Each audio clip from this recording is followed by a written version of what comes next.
મુજબ આગળ વાત વડોદરાની કરીશું કે જ્યાં સ્મશાન મુદ્દે ફરી એક વખત રમખાણ। છાણી સ્મશાનમાંથી લાકડા ભરીને જતા લોકોને રોકતા સર્જાયું છે ઘર્ષણ। પૂર્વ સ્થાયી અધ્યક્ષ સતીશ પટેલ અને કોંગી કાઉન્સિલરો વચ્ચે ઉગ્ર બોલાચાલી બાદ મામલો પોલીસ મથક સુધી પહોંચી ગયો। લાકડા ચોરીને જતા હોવાના આક્ષેપ સાથે બોલાચાલી થઈ। પૂર્વ ચેરમેન અને તેના માણસોએ કોંગી કાર્યકરો સાથે બોલાચાલી કરી હોવાનો આક્ષેપ। સ્મશાનના ખાનગીકરણ મુદ્દે બબાલ થઈ હોવાની વિગતો આવી છે સામે। અરે मैं भरेलो भाई हां मैं भरे ओ भाई जा भाई हां मैं भरी लाकड़ो તમારા ઘરના પૈસા તમે પણ લાવો લેખિત માં આપો અમને ભર્યા આવ્યો તો તમારે કોર્પોરેશન લેખિત આપો મને આપી દે લે લેતા લાવીએ ને તમે ભલા જેને માલિકીના નહીં દે તો જારા ભાઈ તમે મગજમારી મહેરબાની કરી મગજમારી નહીં છે લાકડા તમારા હોય તો અમને પ્રૂફ આપો કોને તમે તો તમારા કોર્પોરેશન ને તો પ્રૂફ આપો ને ભાઈ કોર્પોરેશન ના નહીં થાણી કામદાર કોને મારા ભાઈ મેં ભરેલા લાકડો તમારા પૈસાથી ભર્યા તમે હા લાવો બતાવો પ્રૂફ કોને તમારી કન પ્રૂફ મારા તમે કોણ ના પાડનારા અમને કે તમે ના ભરેલા ભાઈ હું બોલો પ્રોસિજર ને ઉપર। તો સમગ્ર મામલે પૂર્વ સ્થાયી સમિતિ અધ્યક્ષ સતીશ પટેલની પ્રતિક્રિયા સામે આવી છે। તેમણે જણાવ્યું છે કે ગઈકાલે આસપાસના ગામોના સ્મશાન માટે લાકડા મોકલાઈ રહ્યા હતા ત્યારે એકાએક કોંગ્રેસના કાઉન્સિલરોએ આવીને ચોરીનો આરોપ લગાવ્યો હતો જેના લીધે બોલાચાલી થઈ હતી। એટલું જ નહીં, સંસ્થા સાથે જોડાયેલા લોકો લાકડા માટે પોતાના પૈસા જોડતા હોવા છતાં કોંગ્રેસના કાઉન્સિલરો દ્વારા તેમની પાસે હિસાબ માંગવામાં આવ્યો હતો। વડોદરા મહાનગરપાલિકાએ જ્યારથી વડોદરાના 31 સ્મશાનોનું ખાનગીકરણ કરવાનું નક્કી કર્યું ત્યારથી બબાલો શરૂ થઈ છે। ગઈકાલે મોડી સાંજે છાણી સ્મશાન ખાતે ભાજપના પૂર્વ કાઉન્સિલર અને સ્થાયી સમિતિના અધ્યક્ષ સતીશ પટેલ અને કોંગ્રેસના કાઉન્સિલરો વચ્ચે બોલાચાલી થઈ હતી। આ બોલાચાલી ઉગ્ર સ્વરૂપ ધારણ કરતા ઝપાઝપી સુધી મામલો પહોંચ્યો અને ઝપાઝપી બાદ પોલીસે મધ્યસ્થી કરવી પડી તે પ્રકારની પરિસ્થિતિ ઊભી થઈ હતી। પૂર્વ કાઉન્સિલર અને સ્થાયી સમિતિના અધ્યક્ષ સતીશ પટેલ આપણી સાથે હાજર છે, તેમની સાથે વાત કરીશું। સતીશભાઈ, લાકડાને લઈને બોલાચાલી થઈ રહી છે, જ્યારથી ખાનગી એજન્સીઓને સોંપવામાં આવ્યું ત્યારથી બબાલો ચાલી રહી છે। આ નિર્ણયને લઈને આપ પણ નાખુશ છો?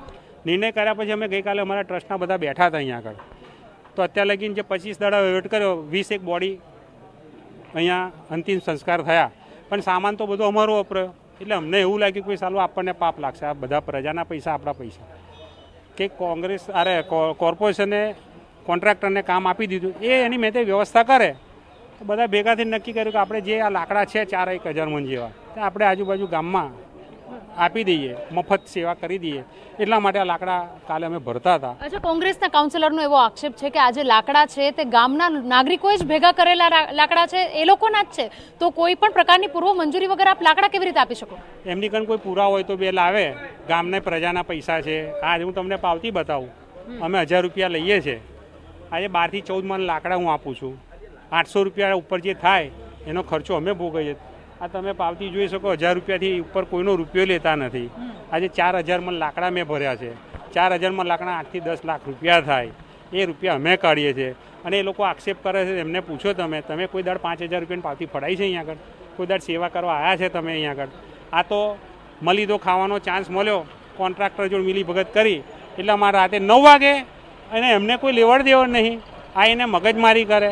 ખરેખર એમને કંઈ શંકા હતી તો અધિકારીને મોકલત, તો અધિકારીને અમે વ્યવસ્થિત જવાબ આપી દે। એવું કહી રહ્યા છે કે લાકડા અહીંયાથી હટાવવા માટેની એક પ્રોસિજર હોય છે, જો તમે દાનમાં લાકડા આપી રહ્યા છો તો આ દાનમાં આપેલી વસ્તુને પરત લેતા પહેલા જે તે સંસ્થાની મંજૂરી લેવી પડે છે, તો આપના દ્વારા કોર્પોરેશનની મંજૂરી યા તો કોઈ વાતચીત કરવામાં આવી હતી? બેન, સંસ્થા કોર્પોરેશન જોડે મારે કોઈ એગ્રીમેન્ટ નહોતો, અમે મફત અમારું સ્મશાનની સેવા આપતા હતા। મારે એગ્રીમેન્ટ કર્યો હોય તો હું એમની જોડે પરમિશન લઉં, અને મારી મિલકત મારી માલિકી છે, એમાં મને એવું લાગે છે મારે કોઈની પરમિશન લેવાની જરૂર નહીં। અને હા, હું એનો વહીવટ કરતો હોય, પૈસા કમાતો હોય તો બી વાત અલગ છે। પૂરતે કોંગ્રેસના કોર્પોરેટર મને ઊંધી સલાહ આપતા હતા, સતીશભાઈ તમે આ લોકો કોન્ટ્રાક્ટર કન પૈસા લો, એ લોકોએ સેટ કરી છે, મને બી એમાં નાખવા માગતા હતા, પણ મેં કહું ના ભાઈ, અમારે તો આ દાન કરી દઈએ, અમે આટલું વર્ષોથી પુણ્યનું કામ કરીએ છીએ, તો અમે આમાં આવવામાં નહીં પડીએ। એટલે ક્યાંક આ એજન્સીને સોંપીને ભ્રષ્ટાચારની ગંધ આવી રહી છે આપને? એવું ના કહી શકું બેન, મને તો અહીંયા કોંગ્રેસના કોર્પોરેટર આવ્યા હતા અને એ લોકો ભ્રષ્ટાચાર કરવાની ફિરાકમાં હતા, એની ગંધ આવી હતી બેન। બિલકુલ, તો જે રીતે વિરોધ થયો હતો, ઉગ્ર બોલાચાલી થઈ હતી અને ઉગ્ર બોલાચાલીનું સ્વરૂપ છેક પોલીસ સ્ટેશન સુધી પહોંચ્યું, પરંતુ પોલીસની મધ્યસ્થી, કોંગ્રેસના આગેવાનોની મધ્યસ્થી અને ભાજપના નેતાઓની મધ્યસ્થીના કારણે આજે બબાલ છે તે પોલીસ સ્ટેશનમાં ફરિયાદ થતા અટકી છે, પરંતુ જ્યારથી સ્મશાનને આઉટસોર્સિંગ કરવામાં આવ્યા ત્યારથી બબાલનું ઘર હજુ પણ યથાવત છે। કેમેરા પર્સન રોહિત ગોયલ સાથે અંજલિ ઓઝા, TV9 વડોદરા। તો બીજી તરફ કોંગ્રેસના કાઉન્સિલરે પણ પૂર્વ સ્થાયી સમિતિ અધ્યક્ષ સામે આક્ષેપો કર્યા છે। તેમનું કહેવું છે કે છાણી ગામના લોકો દ્વારા ધર્માદા ટ્રસ્ટ ચલાવાઈ રહ્યું છે અને તે ટ્રસ્ટમાં છાણી ગામના લોકોએ પૈસા આપ્યા છે। છાણી ગામના લોકોના રૂપિયાના લાકડા આખરે અન્ય ગામમાં શા માટે મોકલવા જોઈએ? વહીવટદારને તે લાકડા અન્ય કોઈ ગામમાં આપવાનો અધિકાર નથી। વહીવટ કરતા કે એના માલિક નથી। એ ટ્રસ્ટની અંદર જે બી પૈસા છે છાણી ગામના લોકો દાન કરે છે। છાણી સ્મશાનની અંદર અવારનવાર ગામના દરેક લોકો દાન કરે છે લાકડાનું।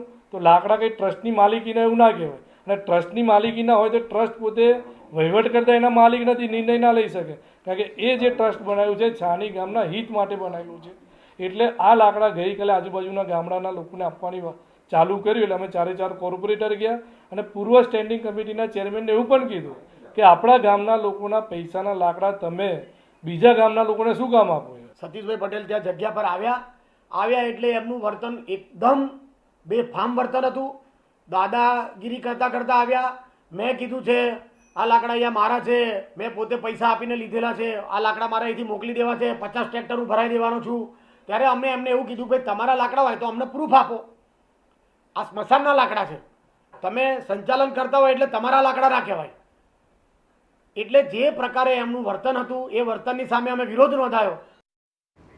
કોંગ્રેસના કાઉન્સિલરનો આક્ષેપ છે કે વહીવટદારોના હાથમાંથી વહીવટ જાય છે, એટલે તેઓ આક્ષેપો કરે છે। તેમની માંગ માત્ર એટલી જ છે કે છાણી ગામના લોકોના રૂપિયાથી ખરીદેલા લાકડાનો ઉપયોગ માત્ર છાણી ગામના લોકો માટે જ થાય। જ્યારથી વડોદરા શહેરના 31 સ્મશાનોને ખાનગીકરણ આઉટસોર્સિંગથી આપવાનો જ્યારે નિર્ણય લેવામાં આવ્યો છે ત્યારથી અનેક વિવાદોના સૂર ઊભા થઈ રહ્યા છે। તેની વચ્ચે ગઈકાલે સાંજે છાણી સ્મશાન ખાતે જે સંસ્થા દ્વારા પહેલા આ સ્મશાનનું હેન્ડલિંગ કરવામાં આવતું હતું, નિભાવણી કરવામાં આવતી હતી, તે સંસ્થા અને કોંગી કાઉન્સિલરો વચ્ચે ઉગ્ર બોલાચાલી થઈ હતી। ઉગ્ર બોલાચાલીએ ઝપાઝપીનું રૂપ પણ ધારણ કર્યું। કારણ એટલું જ કે આ જે લાકડાઓ આપ જોઈ રહ્યા છો એ લાકડા ધર્માદા ટ્રસ્ટ કે જેઓ પહેલા છાણી સ્મશાનનું સંચાલન કરતા હતા, આ ટ્રસ્ટ દ્વારા વસાવવામાં આવ્યા હતા, જેના કારણે લોકોને કોઈ પણ પ્રકારની અગવડતા ના પડે। બીજી તરફ જે એજન્સીઓને કામગીરી સોંપવામાં આવી છે, એજન્સી દ્વારા પણ આજે ધર્માદા ટ્રસ્ટ દ્વારા જે રાખવામાં આવેલા હતા એ લાકડાનો જ ઉપયોગ કરવામાં આવતો હતો, જેને લઈને ટ્રસ્ટ દ્વારા પોતાના લાકડા આજુબાજુના ગામોના સ્મશાનમાં મોકલવામાં આવે તે પ્રકારની કામગીરી કરવામાં આવી રહી હતી। કારણ ટ્રસ્ટ દ્વારા ખરીદવામાં આવેલા લાકડાઓ અને હવે પાલિકાએ જ્યારે ખાનગીકરણ આઉટસોર્સિંગનો નિર્ણય લીધો છે, આઉટસોર્સિંગથી સ્મશાનનું સંચાલન થઈ રહ્યું છે, ત્યારે જે સંચાલક છે તેઓ દ્વારા કોઈ પણ પ્રકારની ગેરરીતિ ના થાય અને આ લાકડાઓનો ઉપયોગ જે જરૂરિયાતમંદ સ્મશાન છે ત્યાં સુધી પહોંચાડવામાં આવે તે માટે થઈ રહ્યો છે। પરંતુ આ તમામ બાબતોને લઈને ઉગ્ર બોલાચાલીનું સ્વરૂપ ધારણ થયું હતું। અંતે મામલો પોલીસ સ્ટેશને પહોંચ્યા બાદ ઉચ્ચ નેતાઓના મધ્યસ્થીના કારણે મામલો થાળે પડ્યો હતો। પરંતુ જ્યારથી સ્મશાનનું ખાનગીકરણ નક્કી કરાયું છે અનેક વિવાદો સામે આવી રહ્યા છે। કેમેરા પર્સન રોહિત ગોયલ સાથે અંજલિ ઓઝા, TV9 વડોદરા।